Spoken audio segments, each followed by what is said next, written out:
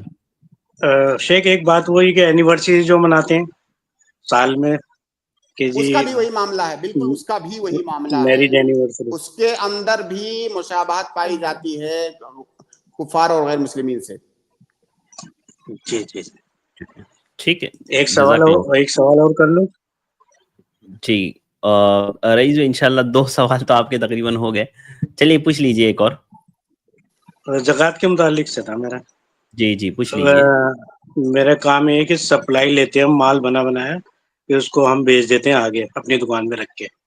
تو ٹھیک ہے مال ہم اتنا ہی لیتے ہیں کہ وہ زیادہ سے زیادہ میں 1 مہینے رکتا ہے ہمارے پاس, ہم اتنے میں بیچ دیتے ہیں اس کو, تب اس میں زکوٰۃ تو نہیں بنے گی نا؟ دیکھیے جیسے ہمارے پاس اسٹاک 1 سال نہیں رہتا. ہاں جی تجارت میں زکوٰۃ اسی وقت واجب ہے جب پہلی بات تو تجارت کا مال یا اس کی جو قیمت ہے وہ نصاب کو پہنچے, اور جی جی نصاب کو پہنچتے ہوئے سال اس کا کمپلیٹ ہو جائے. جب سال کمپلیٹ ہوگا تو کمپلیٹ ہونے کے بعد آپ دیکھیں گے کہ آپ کے پاس فی الحال کتنا مال موجود ہے, اتنے میں زکوٰۃ نکالیں گے. اب درمیان جی سال میں جو مال آ رہا ہے جا رہا ہے اس سے کوئی مطلب نہیں ہے, سال کے آخر میں جتنا آپ کے پاس رہے گا اس میں زکوٰۃ واجب ہے, چاہے اس پہ سال گزرا ہو یا نہ ہو. میرا کس پہ؟ مطلب یہ کہ جی مال کے اندر نہیں, جو سال گزرنا ضرور بھائی. جیسے آپ کی ایک بڑی دکان ہے, دکان کے اندر جی جی 50 طرح کے سامان ہوتے ہیں. اب ہر جی سامان پر سال گزرنا ضروری نہیں ہے, وہ پوری دکان ایک تجارت ہے. جب آپ نے دکان کھولا ہے وہاں سے سال شروع کریں گے. ایسا نہیں کہ دکان کے اندر ایک سامان ابھی لائے ہیں اور اس کے 1 مہینے کے بعد سال ہو گیا تو اس ایک سامان کا سال نہیں شمار ہوگا, بلکہ وہ پوری دکان ایک مال ہے. اس دکان کے جی اندر 50 طرح کے سامان ہے, لیکن تمام سامان کو مل کر کے وہ تجارت ہے. تو جہاں سے آپ نے دکان اسٹارٹ کیا ہے, جہاں سے نصاب کمپلیٹ ہوا ہے, وہاں سے سال شمار کیا جائے گا, نہ کہ ایک سامان کا. اچھا جی نہیں, جیسا ہم نے منافع کمایا سال بھر میں جتنا بھی پیسوں میں سے تو نکلے گا وہ تو پتہ ہے, لیکن جو سامان اسٹاک ہے ہمارے سامان پاس جو دکان میں اسٹاک ہے, جب سال کمپلیٹ ہوگا تو اس کی قیمت مارکیٹ ویلو نکال کر کے اس میں بھی 2.5% نکالیں گے. جی چاہے وہ ابھی آیا ہو 15 دن پہلے ہماری بالکل, دکان پہ. چاہے 1 دن پہلے آیا ہو, چاہے 1 دن پہلے آیا ہو. جی جزاک بہت اللہ شکریہ, خیر. بہت شکریہ رئیس بھائی, جزاک اللہ خیر, بارک اللہ فیکم. اس کے بعد میں اگلے گیسٹ کو ایڈ کر رہا ہوں. اگلے گیسٹ ہے آفتاب, میں آپ کو ایڈ کر رہا ہوں, آپ اپنا سوال کریں. جی السلام علیکم شیخ. وعلیکم السلام ورحمۃ اللہ وبرکاتہ. ہاں شیخ, سوال یہ تھا کہ آج کل ایک ٹرینڈ چلا ہوا ہے شیخ, گھبلی کر کے ٹرینڈ ہے. اے آئی امیج مطلب فوٹو کھینچتے ہیں اور پھر ٹھیک اس ہے, کو اے آئی کے ذریعے مطلب بنا لیتے ہیں, گھبلی بناتے ہاں ہیں, گھبلی ٹھیک امیج. ہے, تو بات اس ہے, کا کیا شرعی حکم کیا ہے شیخ؟ ٹھیک ہے. کیا اچھا شیخ بھائی, اصل میں ایک اے آئی ٹرینڈ چل رہا ہے, بہت سارے لوگ اس کو کر رہے ہیں, مسلمان بھی غیر مسلم بھی. یہ ہمارے بھائی نے لگا دیا ہے امیج, یعنی جو نارمل جو فوٹو ہوتی ہے شیخ, اس کو اے آئی کے ذریعے سے کنورٹ کر کے اس کو کارٹون کی شکل میں بنا دیتے ہیں شیخ. تو اس کا کیا حکم ہے؟ جاندار کی تصویر. نہیں, ایسے آپ دیکھ رہے ہوں گے اسکرین پر, کارٹون کی فوٹو ہے شیخ, کارٹونز بنے ہوئے ہیں, یعنی ابھی تو انسانوں کو, یعنی ریئل جو امیج ہوتی ہے ہاں اس کو اے آئی کنورٹ کر کے دیتا ہے, جیسے اسکیچ کارٹونز ہوتے ہیں نا, یا جیسے ایک شکل بنائی جاتی ہے اس تو طرح سے. مطلب جاندار کی تصویر ہے, ظاہر انسان کی تصویر ہے, ہاں وہ جاندار کی تصویر. تصویر ہے, بالکل نہیں, یہ جاندار کی جائز تصویر. نہیں, یہ جائز نہیں ہے, جی کیونکہ ہاں جاندار کی تصویر بنانا یہ جائز نہیں ہے, یہ جو ہے حرام ہے. جی, بس یہ ہے کہ اس میں شیخ یہ ہے کہ فوٹو مطلب انسان اپنی فوٹو جو ریئل فوٹو ہوتی ہے اس کو اپلوڈ کر دیتے اے آئی کے تھرو, تو پھر وہ ایک اسکیچ ڈیزائن جیسا اور ایک پتلا جیسا اور ایک کارٹون نہیں, جیسی امیج اس سے بچنا ہے چاہیے. دیکھیے اس مسئلے کے اندر بھی ظاہر ہے وہی اختلاف آئے گا جو کیمرے کی تصویر کے بارے میں ہے, بلکہ جی معاملہ یہاں پر تھوڑا سا اور سخت اس لیے ہے کہ کیمرے سے آپ نے جو تصویر لی ہوئی ہے اس تصویر کے اندر گویا کہ آپ اپنے ہاتھ سے اس ٹیکنالوجی کے ذریعے سے اس میں تبدیلی پیدا کر رہے ہیں. تو اس سے بچنا چاہیے, قطع نظر اس اختلافی مسئلے کے, اس سے بچنا چاہیے. تو یہ مصورین میں آئے گا شیخ, یعنی جو لوگ تصویر بنانے والے ہیں, دیکھیے جو لوگ کیمرے کی تصویر کو حرام کہتے ہیں اس میں تو بدرجہ اولا آئے گا. جو لوگ کیمرے کی تصویر کے جواز کے قائل ہیں ان کے ہاں گنجائش نکل سکتی ہے، لیکن میں سمجھتا ہوں کہ اس کے اندر ایک زائد وصف بھی موجود ہے کہ تصویر کو لے کر کے آپ اس میں تبدیلی کر رہے ہیں جی جی تو اس بات کا قوی خدشہ اور امکان ہے کہ یہ تغیر لخلق اللہ کے اندر یہ چیز داخل ہو جائے، لہٰذا اس سے بالکل بھی بچنا چاہیے۔ جی جی بہت شکریہ شیخ، جزاک اللہ خیر۔ امید ہے آفتاب بھائی آپ کو جواب مل گیا ہوگا، بہت شکریہ ہمارے ساتھ جوائن ہونے کے لیے۔ اس کے بعد میں اگلے گیسٹ کو ایڈ کر رہا ہوں، علی، میں آپ کو ایڈ کر رہا ہوں، آپ اپنا سوال کریں۔ السلام علیکم شیخ، السلام ورحمۃ اللہ وبرکاتہ۔ ایک بھائی نے مجھے سوال کیا تھا کہ بچپن میں نا وہ کسی اور ملک میں تھا اور وہاں نا وہ آپ صلی اللہ علیہ وسلم کے بارے میں ایک گستاخانہ بنائی ہوئی تھی انہوں نے جوک، اسے نہیں تھا معلوم کہ یہ ان کے بارے میں ہے، اس نے یہ بول کے ہنس لیا، لیکن بعد میں جب اسے ابھی پتہ چلا نا یہ تو آپ صلی اللہ علیہ وسلم کے بارے میں ہے، اسے بہت برے وسوسے آنے لگے۔ آج کل وہ ویڈیو ہے نا وہ جو رجب بٹ کے بارے میں وہ بول رہے ہیں کہ جو آپ صلی اللہ علیہ وسلم کی گستاخی کرے اس کی توبہ نہیں قبول ہوتی، تو وہ بول رہے ہیں کہ کیا اللہ میری توبہ قبول نہیں کرے گا؟ اگر کسی سے ہو بھی جائے تو کیا اللہ قبول نہیں کرے گا وہ دل سے توبہ بھی کرے تو؟ جی دیکھیے بھائی، اگر کوئی آدمی جہالت اور لا علمی میں یہ کام کر رہا ہے تو انشاءاللہ اس پر اس کا کوئی مواخذہ نہیں ہوگا۔ جب اس نے یہ کام کیا وہ خود بتا رہا ہے کہ مجھے معلوم ہی نہیں تھا کہ یہ جوک اللہ کے نبی صلی اللہ علیہ وسلم کے بارے میں ہے، ہو سکتا ہے اس جوک کے اندر ایسی کوئی وضاحت نہ رہی ہو، نہ سمجھ پایا ہو، تو اگر اسے علم نہیں تھا، دیکھیے ہماری شریعت میں مکلف ہونے کے لیے علم کا ہونا، قصد کا ہونا یہ ضروری ہے۔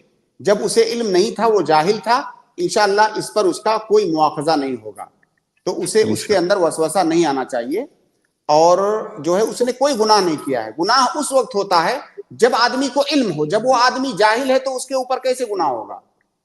اور اگر کوئی جان بوجھ کے کر دے لیکن اسے بہت شرمندگی ہو، وہ توبہ کر رہے، وہ دل سے وہ چاہتا ہے کہ مر جائے، اگر کوئی جان بوجھ کر کے کیا ہے تو یہ کفر ہے، اسے فوراً توبہ کرنا چاہیے، اسے فوراً کلمہ پڑھنا چاہیے۔ اللہ کے نبی صلی اللہ علیہ وسلم کے ساتھ گستاخی یہ کفر ہے۔ اور جو کہتے ہیں کہ توبہ قبول نہیں اس کی، اللہ توبہ نہیں قبول کرے گا، دنیا میں کوئی ایسا گناہ نہیں ہے، یہ اس سے بڑا گناہ ہے شرک کرنا۔ یہ جو ابھی جس گناہ کی ہم بات کر رہے ہیں نبی صلی اللہ علیہ وسلم کے ساتھ گستاخی، اس سے بھی بڑا گناہ ہے شرک اور کفر کرنا۔ اگر کوئی آدمی شرک اور کفر کیا ہے اور وہ توبہ کر لے، توبہ کی جو شرطیں ہیں ان شرطوں کے ساتھ، تو اللہ رب العالمین اس کی توبہ بھی قبول کرے گا۔ تو توبہ کا دروازہ کبھی بند نہیں ہوتا ہے، توبہ کا دروازہ ہمیشہ کھلا ہے، بس شرط یہ ہے کہ توبہ کی جو شرطیں ہیں اس کے ساتھ توبہ کرے۔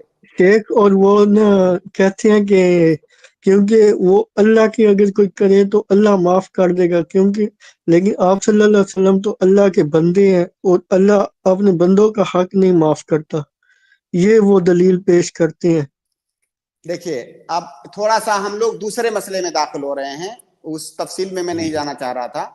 وہ مسئلہ یہ ہے کہ اللہ کے نبی صلی اللہ علیہ وسلم کے ساتھ کوئی آدمی گستاخی کیا، ٹھیک ہے، اب اس گستاخی کی خبر حاکم وقت کو پہنچی، ظاہر ہے ہم اسلامی حکومت کی بات کر رہے ہیں، حاکم وقت کو پہنچی، قاضی کو پہنچی، اور یہ ثابت ہو گیا کہ اس نے حقیقت میں اللہ کے نبی صلی اللہ علیہ وسلم کو گالی دیا ہے یا گستاخی کیا ہے۔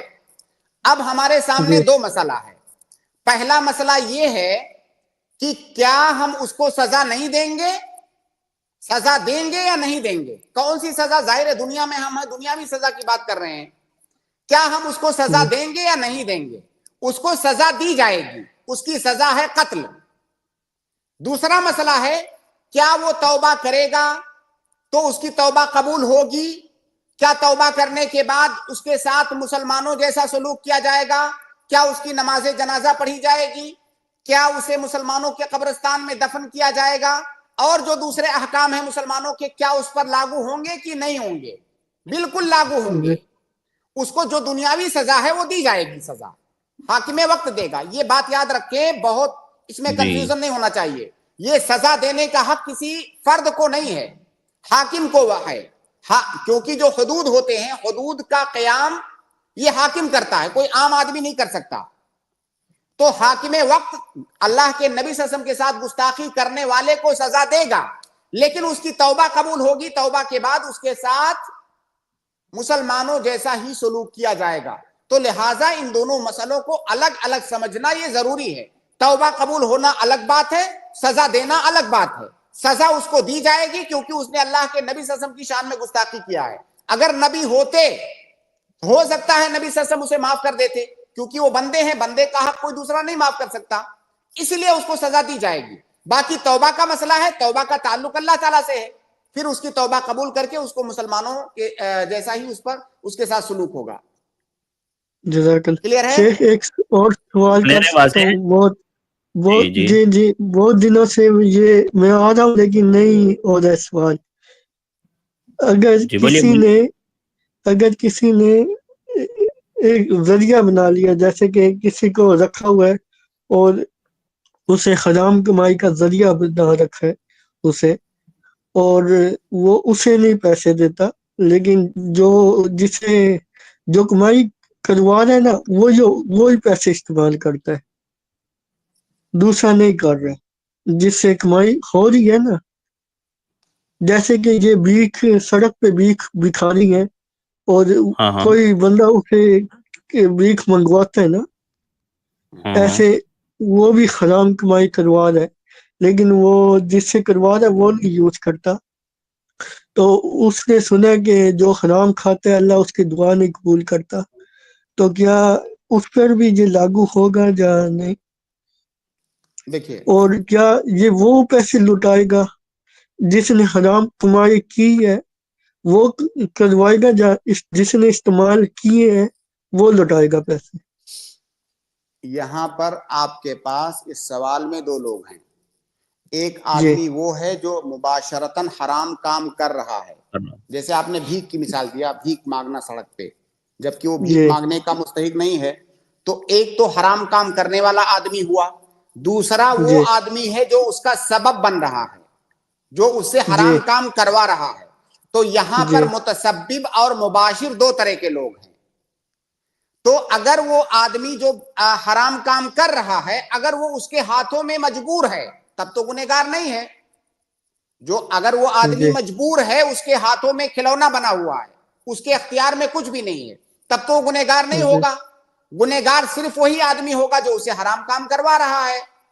لیکن اگر وہ مجبور نہیں ہے تو پھر دونوں گنہگار ہوں گے. وہ حرام کام کر رہا ہے, وہ اسے کروا رہا ہے. کیا مجبوری یہی ہے کہ وہ اس پہ تشدد کرے گا؟ مجبوری یہ بھی ہے کہ وہ کچھ نہیں کر سکتا, وہ اس کے ہاتھ میں نہیں ہے کہ وہ. مجبوری کی بہت ساری شکلیں ہو سکتی ہیں, کوئی ایک شکل نہیں ہے. لیکن مجبوری کا مطلب یہی ہوتا ہے کہ آپ کے پاس کوئی راستہ نہیں ہے. آپ کو مان لیجیے دھمکی دے رہا کہ آپ کو قتل کر دے گا, آپ کو بڑا نقصان پہنچا دے گا, اور آپ جو ہے آپ کے پاس اس سے بچنے کا کوئی راستہ نہیں ہے. حالانکہ اس زمانے میں یہ چیز بہت تقریباً ناممکن سی لگتی ہے, لیکن ہم اگر فرض کر لیں کہ وہ آدمی اتنا دبنگ ہے, اس کو نقصان پہنچا دے گا اور وہ اپنا دفاع نہیں کر سکتا, ایسی صورت میں کہا جائے گا کہ مجبور ہے. ورنہ کون مجبور ہوتا ہے بھائی؟ کون کس کو مجبور کر سکتا ہے حرام کام کروانے پر؟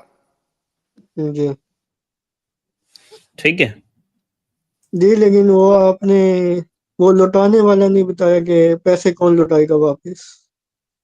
کس کو لوٹائے گا؟ حرام مطلب اگر جس نے حرام پیسے کمائی کی ہیں, یہ نہیں ہے کہ جو حرام پیسے کمائے ہیں وہ واپس بھی لوٹانے ہیں.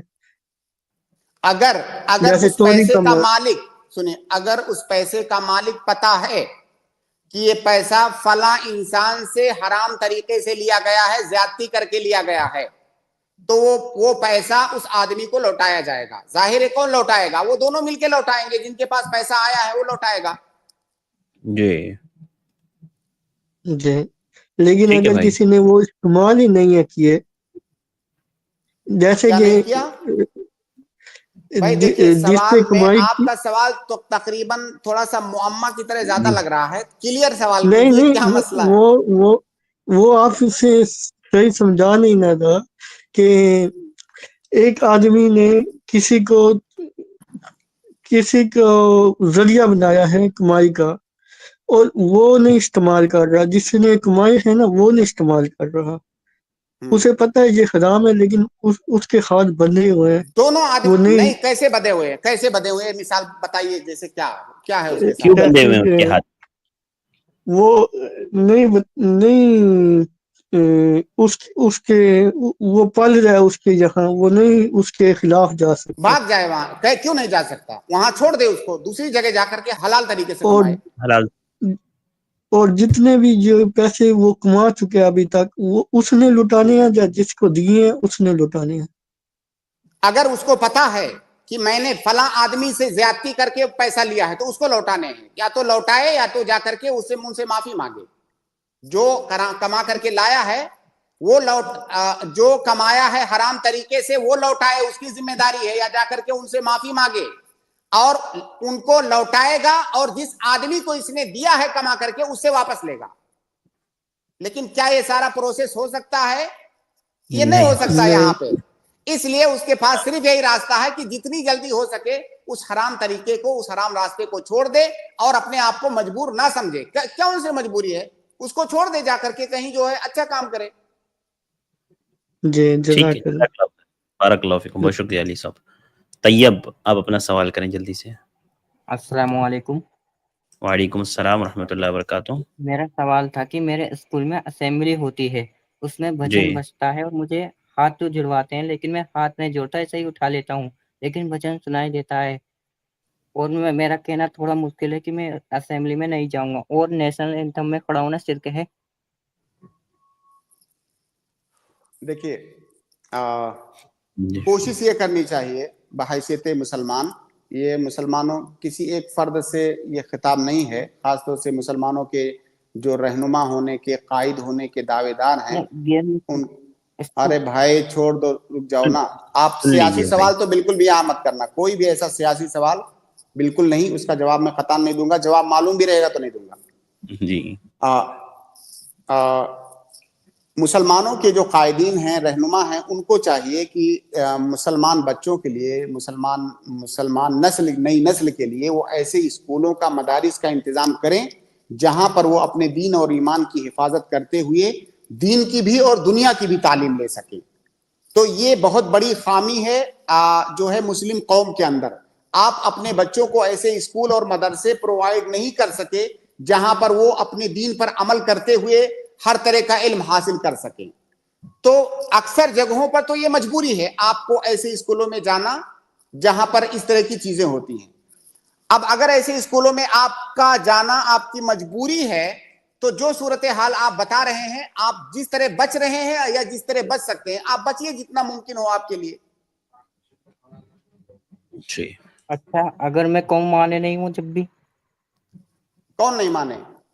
مطلب میں کہوں کہ میں اسمبلی میں نہیں جاؤں گا، وہ زبردستی کریں لے آنے کو۔ اگر وہ علم حاصل کرنا آپ کے لیے ضروری ہے تب تو ٹھیک ہے، مجبور ہیں آپ۔ اگر ضروری نہیں ہے تو چھوڑ دیجئے۔ پڑھنا ضروری تھوڑی ہے، کس نے کہا پڑھنا ضروری ہے؟ نہیں، اس کے علاوہ آپشنز بھی تو ہے نا، چینج کر سکتے ہیں، وہ اسکول چینج کر لیجیے آپ۔ نہیں، اگر ہم فرض کر لیں کہ اسکول ہے ہی نہیں کہیں پہ دنیا میں، جی تو بھائی دین پہلے ضروری ہے یا دنیا ضروری ہے؟ ہمارے نزدیک تو پہلے دین ضروری ہے۔ بالکل دین ضروری ہے، دین۔ ٹھیک ہے شیخ، بہت شکریہ طیب بھائی، جزاک اللہ خیر، بارک اللہ فیکم۔ اس کے بعد میں اگلے گیسٹ سبیہ کو ایڈ کراؤں، آپ اپنا سوال کریں سسٹر سبیہ۔ جی سسٹر سبیہ جلدی سے اپنا سوال کریں انمیوٹ کر کے، آپ میوٹ ہیں۔ جی فرمائیں۔ السلام علیکم سر۔ وعلیکم السلام ورحمۃ اللہ وبرکاتہ۔ اگر سوال کا روزہ ہاں سوال کے 13ویں 14ویں 15ویں کو رکھا جائے تو دونوں کا ثواب ملے گا یا پھر ایک ہی؟ انشاءاللہ اس بات کی قوی امید ہے، اور کئی سارے علماء کے فتاوے بھی ہیں کہ اگر ایام بیز میں روزے رکھے جائیں تو انشاءاللہ دونوں فضیلت ملے گی انشاءاللہ۔ جمعرات اور پیر کے دن میں رکھ سکتے ہیں؟ ہاں بالکل، جمعہ اور پیر کو بھی کے دن بھی رکھ سکتے ہیں، کیونکہ جمعرات اور سوموار کا روزہ